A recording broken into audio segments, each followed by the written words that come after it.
guys, so today's Thursday, December 20th.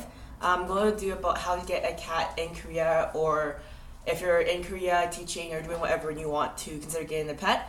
I can only speak about getting a cat, but I assume it's probably similar for a dog or like any other small animal. Probably like snakes, guinea pigs, hamsters, birds are probably easier. So yeah, I'm helping my cat get an experience. So pretty much before you get a cat in Korea, I strongly urge that please don't consider getting a cat unless you're committed to bringing it home with you wherever you're from. So not just committed as in like you're willing to, but also that the country that you are going back to will allow you to bring a cat or dog from Korea home. I know I'm from Canada, so it's pretty easy.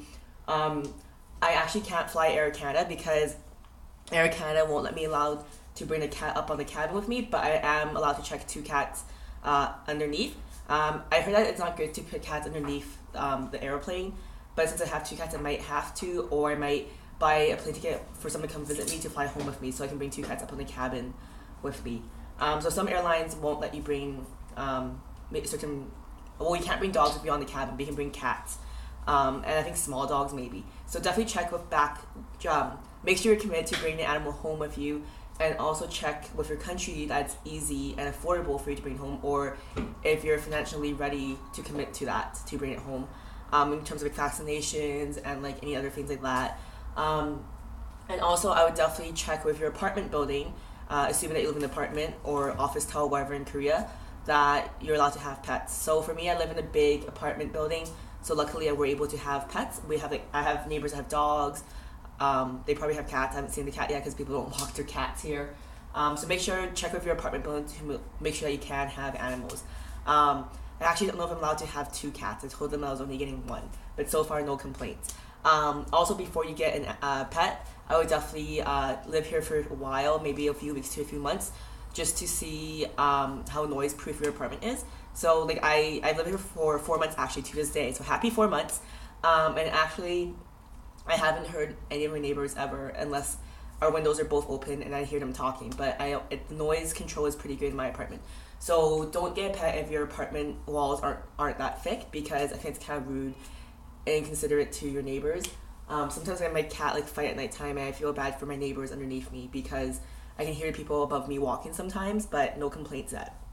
So pretty much there are ways to get a pet in Korea is, at least in Seoul, there's a bunch of shelters here where you can adopt a cat. So they have kittens, they have like grown-up cats, they have teenager cats, and it's a pretty simple process. I think you only have to pay for a percentage of the vaccination fees. And I definitely recommend going that way. I'm going to link a few of the shelters at the bottom here, and I definitely suggest doing that just because a lot of the shelters here are kill shelters. So pretty much if the pet isn't adopted within like by a certain time, they are put to sleep, which I think is common everywhere else in the world too, but I think Seoul has a shorter time span, so I definitely suggest doing that. The second way you can get a cat is what I did. So pretty much stray cats or stray dogs are a big problem in Korea, or at least in Seoul.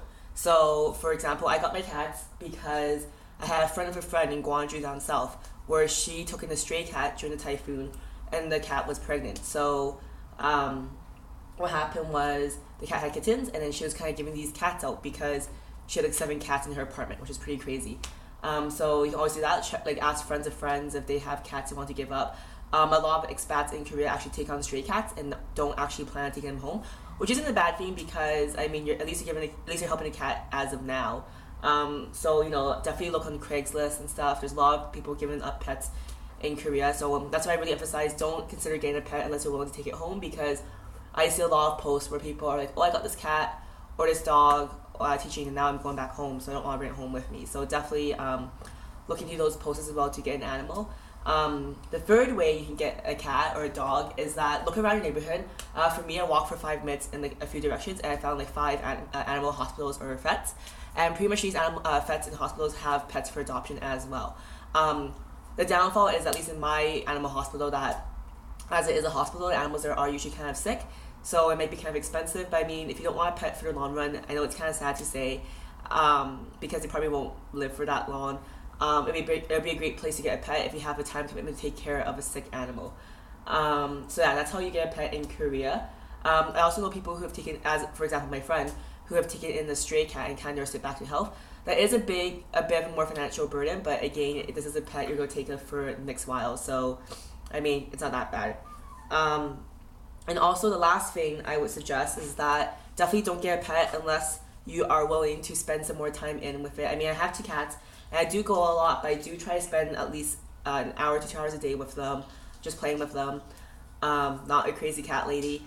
And, you know, pets do live for a while, so if you get a cat, they live for 15 to 20 years, so it's not just like, oh, I'm in Korea, I'm gonna get a pet, and it'll be fine while I'm in Korea, because this cat will be with you, it'll be like a child for like the next 15 to 20 years. I'll post some links down below. If you have any questions, let me know in terms of like vet costs and stuff like that. All I really had to do was bring them to a local vet, and vets are super easy to find. I live in Seoul, so I don't live in central Seoul, and I found like 5 vets near me within a 5-minute walk. My friend in Gwangju lives in a smaller town, and she found a vet pretty easily too. There are English speaking clinics, and most vets actually know some English because that's how they studied their degree. So like my vet, he knew a lot of the terms and stuff. It was pretty easy for me to manage. All I had to do was register my cats. He gave me 2 booklets that gives me all the medical information, so I can easily take them back home when I go back to Canada. Vaccination, I never had a pet before, but I hear that vaccinations and stuff are a lot cheaper than it is back home. So for example, I have 2 cats, and their first checkup, I paid for their vaccinations. They also had a bit of a skin problem, so I got that fixed too. One of my cats also had diarrhea issue at first, so I got that checked as well, a stool sample. So for 2 cats, I actually only paid 200,000 won, which is about $190, so not too bad for 2 cats. And they're pretty much good for now. I'm taking them for some booster shots at the end of the month, and then after that they should be good until their next year checkup, unless something happens. Cat food is cheap here, cat litter is cheap here, and yeah, that's all I gotta say. So bye guys.